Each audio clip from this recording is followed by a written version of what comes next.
Chapter 8. No one is safe. My father replied to the Taliban the next day in a letter to the newspaper. "Please don't harm my school children," he wrote, "because the God you believe in is the same God they pray to every day. You can take my life, but please don't kill my school children." His letter appeared in the paper, along with his full name and the address of our school, even though my father had only written his name. Our phone started ringing that night. Friends called to thank my father for speaking up. "You have put the first stone in standing water," one said.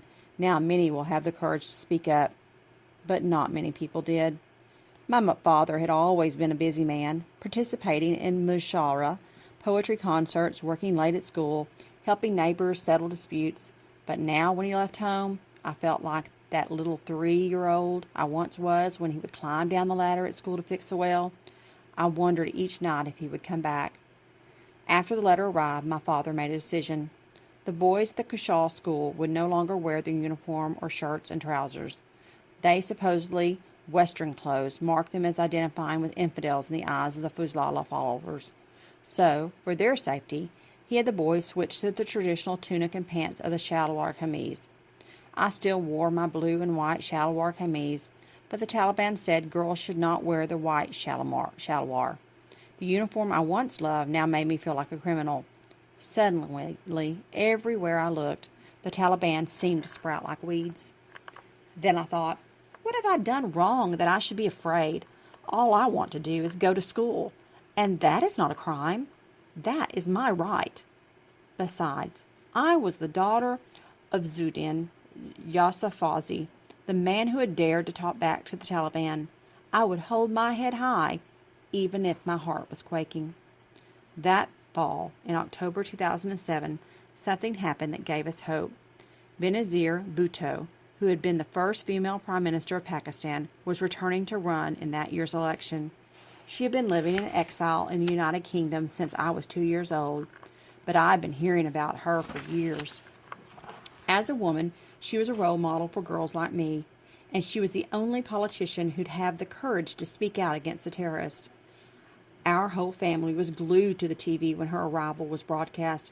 We watched her weep as she stepped onto Pakistani soil for the first time in almost 9 years.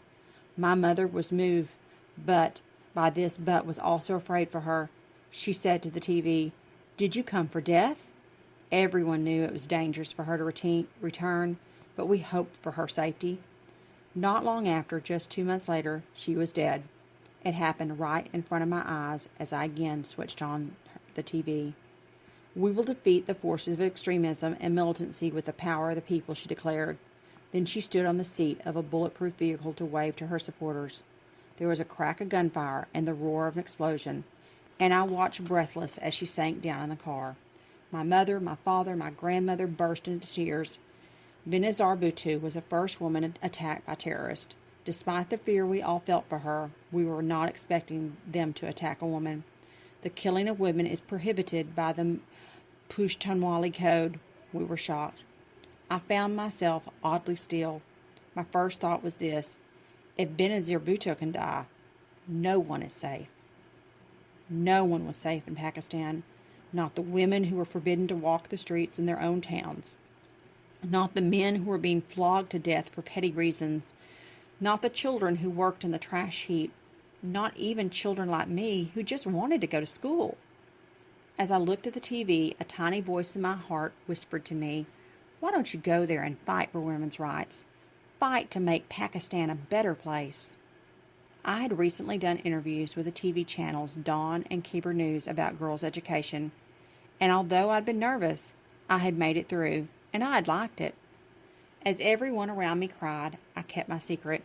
I told myself, I will continue this journey of fighting for peace and democracy in my country. I was only 10, but I knew then that somehow I would find a way.